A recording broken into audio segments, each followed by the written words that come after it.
Ghost Towns with Mike Roberts and Bill Barley.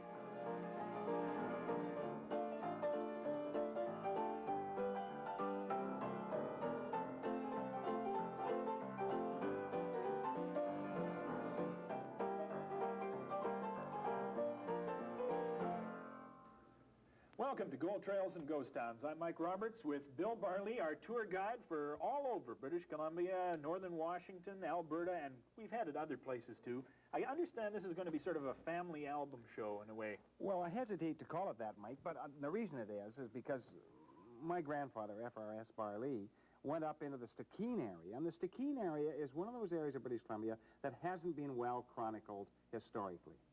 And he went up there in 1897, stayed through 98, into 99, and he took 84 photographs. Out of those 84 photographs, about 20 survived. And out of those 20, most of them are on Glendora and Telegraph Creek. Now, what kind of a character is this man, F.R.S. Barley? Well, came from Lakefield, Ontario, which was very close to Peterborough. Old family, Strickland family and the Barley family, and decided to make his fortune in the West. And came out to British Columbia in 1897, left from Victoria, and actually went north into Wrangell, Fort Wrangell, which is an old American post on the Alaska Panhandle. And from there he goes inland, and eventually he goes from Glendora to Telegraph Creek up to a place called Log Cabin, very almost unknown in British Columbia history. And then he was going to Teslin Lake, but he drops into Atlan instead because the Atlan rush started. Okay. Now, was he a miner by trade? What was his background? Actually, he was a newspaper man in many respects. He was supposed to be working for the Globe and Mail. I don't think he ever filed any reports for them. He got caught up in the rush, Mike. You know, like many other men, he started earlier than most of the sourdoughs went into the Klondike in 98. He was there in 97, relatively early in 97. But he chose the wrong route. There were many routes into the Yukon district or the Klondike goldfields. And some of them are overland, some of them through Chilkoot Pass, some of them through White Pass, some of them the Edmonton route, some of them through the central part of British Columbia, some through the Stikine and Log Cabin. That's the route he chose. He made other mistakes, too, as you've alluded to me, but we'll tell those stories a little bit later. We'll take a break here, but be back in a second to take a look at the Stikine country of British Columbia and the trials and tribulations of one F.R.S. Barley. Don't go away.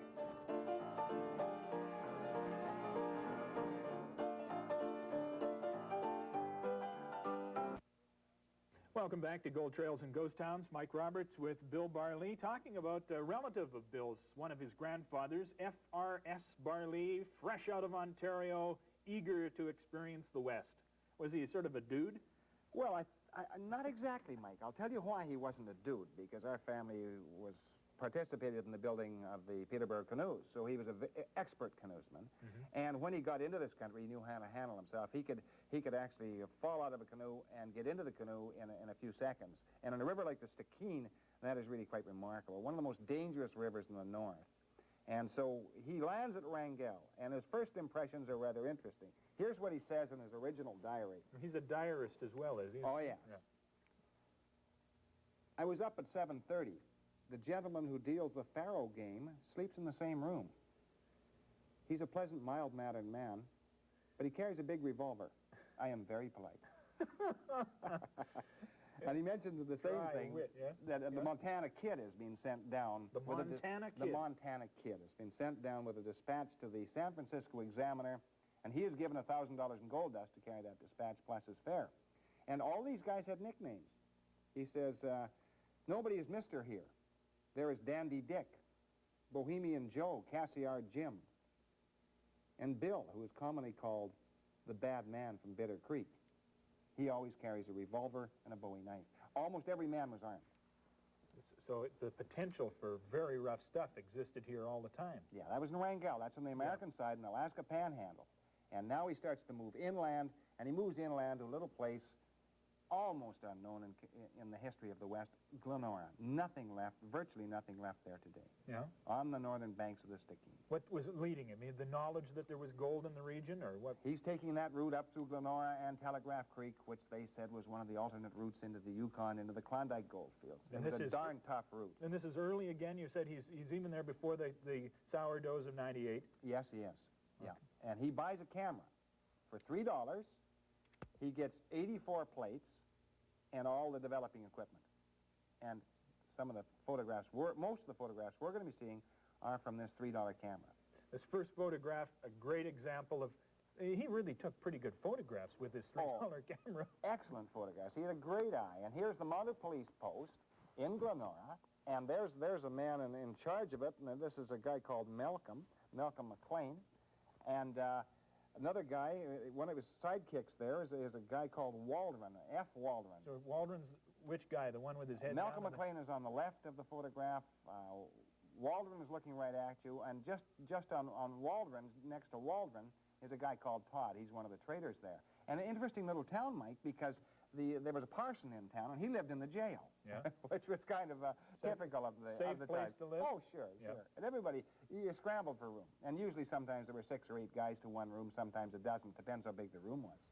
Because habitation's at a premium, I guess, with all those people around. Well, sure. Look, this is a Royal Mounted Police tunic. This is the Northwest Mounted Police. Ah.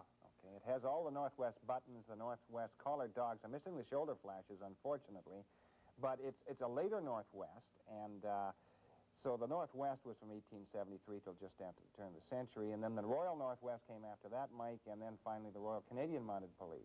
One of the most colorful uniforms, probably the most well-known police uniform in the world. It certainly, would this be the order of the day? Would they wear the red serge all the time? They wore the red serge all the time. We'll see it in every photograph. The Mounted Police were there in Glendora, and they wore the red serge. They came out like on parade dress. It was really quite remarkable. Well, that's the Strickland you mentioned. Was he not a Northwest Mounted Policeman himself? Yes. My great-uncle was in charge of Tagish Post and built all the forts in the Yukon from the Northwest Mounted Police. So he was directly under Sam Steele. This shot is, I guess, Meet the Boat is important in every story we talk about, but this is a little bit of a different game. Yeah, it is, because everybody came down to the boat, especially if there was a woman on board, because women were at a definite premium, Mike, and they just didn't see women in the North. And in fact, my grandfather said when they all rushed down to the boat and they saw a young girl getting off the boat, she's 18 years old, she's just married, and her husband is bringing her north. And he says, he must be stark staring mad to bring a young woman into this country. Would they have... But that didn't stop him from going down and looking at her. No. Well, were these polite people? I mean, this must have struck fear into the heart of the average young woman who arrived there, but was there malice in their going down look at her or anything? In all the annals of the North, women were treated extremely well. It was really the order of the day. It was really quite remarkable. It was a lawless society in many respects, but women were treated exceptionally well. So there turned out to be about how many in Glendora? How many women finally moved? There were 4 women in Glendora, and there were several hundred men, so it was probably about 100 to 1, and that was about the ratio in that particular time. Yeah. Glendora, town like all others that springs up? Sure, and this is another little store in Glendora itself, and it's kind of interesting. This is Sean Tomlinson, typical of one of the stores in Glendora. They had supplies, and as the guys moved into town, they'd give them supplies or sell them supplies so they could go north over through Chesley Summit and down through Log Cabin. That was no mean feat building that building. That was a wide-span building. Oh, sure it was. Sure it was. The first snow would have collapsed it undoubtedly, I suppose. Well, I don't know. The log cabins were pretty well made, Mike. Yeah. They'd last for years. In fact, they were still standing in 1912, a lot of those buildings. Did your grandfather leave notes as to why he took that shot, or was it just sort of a sign of the time, growing building? Well, he did put on the back of each photograph, you know, quite often the individuals noted in the photograph what store it was and the date. So it was pretty well documented. And this is all still before the rush of '98. And here's a guy called Johnny Richards. He names this guy. He's the storekeeper in Glendora.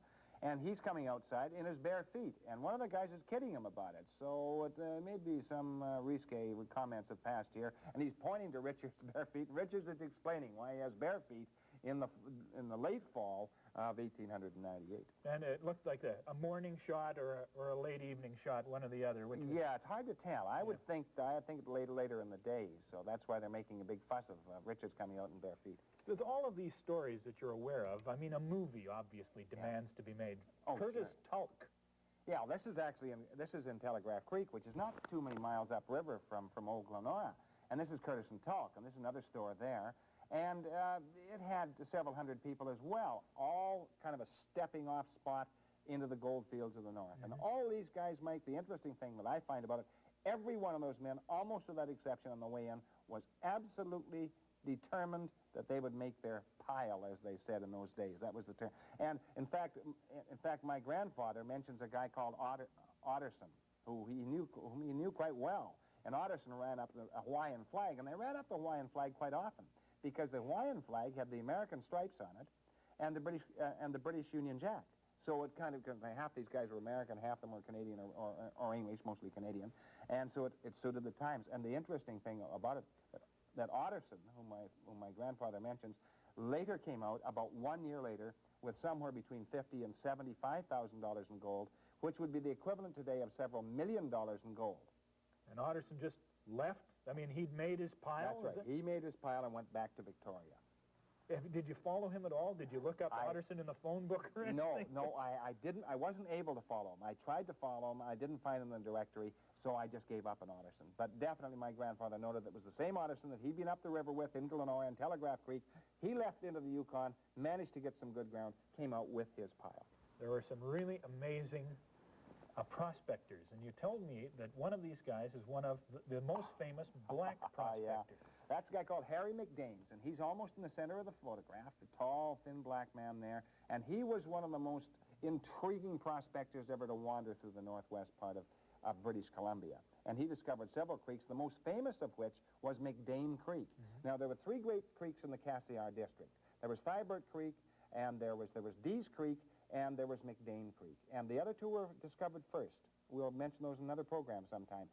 But he went north. He went farther back, and he discovered a creek which was spectacular, of one of those trinity of creeks, and they called it McBain Creek after him. And it was a coarse gold creek, and he made that discovery in the early 70s. He is still here in 1898, as we see in that photograph. So he's an old man now, but he's there in 26 years later when the second great rush materializes. Looks like quite a dandy, too, you know. Oh, yes. All got that snazzy Stetson on. And well-dressed. Was he at all an anomaly? It was a novelty to see a black man in the north of the Yukon? Quite unusual. Not like the early days in the Fraser, but in the Yukon, quite unusual. Any discrimination, or did each man, post out his own ground through which you didn't walk? No, I don't think so. He's in the group photograph. He certainly belonged there. He was an old-timer in that Telegraph Creek district, so he was accepted by people. Harry McDame. Harry McDame. This didn't even get a name, this place. No, this is this is possibly Telegraph Creek. I think it probably is Telegraph Creek, but it could be Glendora. And no name, hotel and restaurant, and there they are. And the dogs, of course, are out front. And this, remember, Mike, was taken with a camera that cost $3. Very sharp image, and he had a good eye. Did the dogs perform any function apart from getting their picture taken? I mean, did they scare off bears or howl at the moon or what? Some guys use dogs in the dead of winter, but not a lot of them, you know. Sir, quite a little covey of people around that place. Those would be the people that occupied that hotel, or was it just... Yeah, they're biding their time, Mike. They're waiting till the time is right, and they have to head over Chesley Summit and make their way into Teslin Lake and then down the Yukon River itself and into the Klondike Goldfields. So they're just in the starting block, so to speak. Here's one of the old-timers. Actually, this guy was pictured in front of Highlands General Store in Glendora, and he's having problems. He's got his burro there, and Highland's standing behind him, and the guy is tapping his head saying, my gosh, what did I forget? So he did forget something, and he was probably too old at that particular time to participate in the rush into the Klondike Goldfields. But he fit the character. I mean, the beard, the grizzled beard. Oh, sure. Some of these guys, Mike, people find it hard to believe, some of these guys were still active miners well into their 80s. And this did not change, you know. I mean, that happened even during my experience. Guys were still mining on certain creeks in their 90s, not 80s. I guess if they got through the late 20s and the early 30s, which is when probably most of them died, because they were green and unskilled, then you could live on as long as your spite would allow you. I mean, because it was always anticipation what the next day was going to bring. Now, the next day might not bring anything, but that was the anticipation was part of the lifestyle. How long did your grandfather spend at Glendora? Well, he spent 1897, 1898, and then he starts in 1899. He starts up Chesley Summit. And kind of interesting, because when he starts up Chesley Summit, he leaves in the pack train here, and he takes this photograph, and there's the pack train starting out. Now, something tells me that this is not good country for horses. No, it isn't. And then they bed down for the night, and they turn the horses out to forage, and eventually, and they take that so far, and then they stop, and then they go to dogs and sleighs. And he makes a comment here. He's heading up Chesley Summit, and he's with a partner of his, and it's very tough going. And this is when partnerships tend to break up. But his didn't. They both had the good sense not to say too much. That was the main thing. You never said too much. And you can read about it in various books and chronicles of the North, where if a guy started saying something to the other partner, things really got out of hand. For instance, there was a story in Glendora where one of his two guys were partners and come up the river together, had been together for over a year, and the other partner pulled his partner's leg to wake him for breakfast. And his partner said, if you do that again, I'll shoot you. The guy reached over, playfully pulled his leg, partner pulled out his gun, shot him between the eyes. Ruined the rest of his day. Sure it did. What a hideous... I guess maybe you had to realize that you were dealing with hair-trigger personalities here. Well, sure you were. And I was going to say, when you got into a place like Chesley Summit, which was just before Log Cabin, very, very tough going. You know, it was as tough as White Pass, as tough as Chilkoot in many respects, because it was a long grind. And my father noticed at least my grandfather noticed one guy coming out of the gold fields that he had known. He strapped to a sleigh. The body is being taken back to Telegraph Creek to be sent back to Victoria. And the guy's name was Mullet. And, you know, that almost brings to mind some of the service poems. You know, he was lashed to the sleigh and he raved all day of his home in Tennessee. And before nightfall, a corpse was left at Sam McGee. These actual images were drawn from actual circumstance. Oh, sure they were. And this is, my grandfather now gets into Atlin, and he is told that, and this is in 99, and my great-uncle had actually staked some ground for my grandfather, which he wasn't allowed to do. He was Northwest Mounted Policeman, in charge of the post. Yeah. He'd staked some ground on Spruce Creek. And that particular shot we were just looking at was a place called Surprise, which is about 8 miles from Atlin, just down from the shores of Lake Surprise. And you had some amazing creeks, which are still yielding, Mike. The two great creeks in British Columbia, there's Williams Creek in the Caribou, and there's Spruce Creek in the Atlin district. And Spruce Creek has probably yielded over 500,000 ounces, tri-ounces of gold. My grandfather had 23 above on Spruce, which I mentioned very briefly in one other program. 23 above, what did that mean again? Now, 23 above means that there was a discovery claim, and the discovery claim would be 0 or 1. And then one claim above that would be 1 above, and 2 above would be 2 above. 5 below it would be 5 below. So this is the practice of naming the claims. 23 claims away from the first big strike. That's right, but he was just below the Blue Canyon. He had a very, very good claim, but he walked away from it. You know, people were very strange in that particular time, because here he had one of the great claims in the Atlin district, on the greatest creek in the Atlin district, but it was deep ground.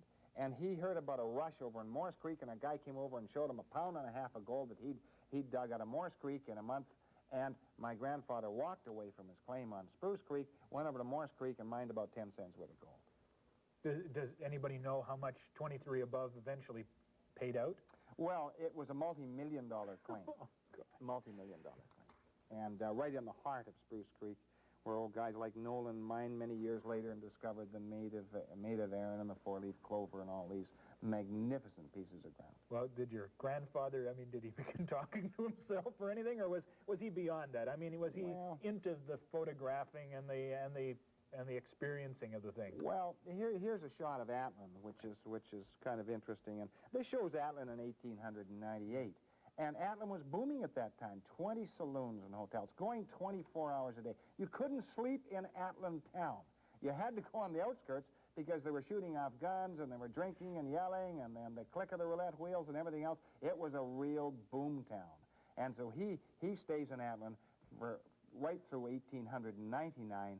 And then finally, it's taken him 2 years, Mike. Finally, he decides to make the long trip. And the goal that he was heading for, which is the Klondike Goldfields. So he starts moving north, and we leave him there, really. These are the way they work the claims? That's right. Now, this is a very interesting shot. This is Gold Hill, and this is on the famous White Channel in the Yukon, discovered by a guy from the Caribou, actually, and they're working with rockers, and they have a windlass, so they're... Just on the right of the screen there? That's right. So this is, again, what you're calling deep ground? Yeah, this is really quite deep ground. And so they, in spots. Now, in other places it wasn't, but this was an old channel, a pre-glacial channel that they discovered in the early years of the Klondike Rush and produced hills like French Hill and Gold Hill and Chicago Hill and El Dorado and Jews Hill and dozens of them, and it was foot for foot. It was remarkable ground. Big country. Okay. But that's another story, right? Yes, it is. Beyond that. Our second trip into the Yukon. What are we going to do in a minute? What's coming up?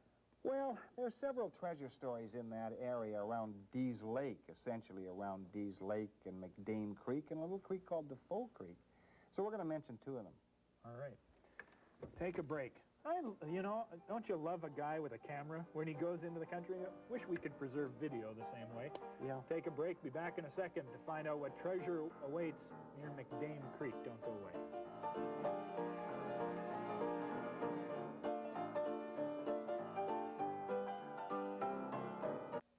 There's a little hand magnifying glass like this that prospectors looked at their ore with to discover whether or not there was any gold in them Nar hills. Yep. You didn't need a glass like this to look at the nugget that we've got a shot of here. How big is this nugget? Well, it's 73 ounces, over 6 troy pounds. Troy pounds, 12 ounces to a pound, discovered by a guy called Alfred Freeman on McBain Creek, and that's what this story's about, Mike.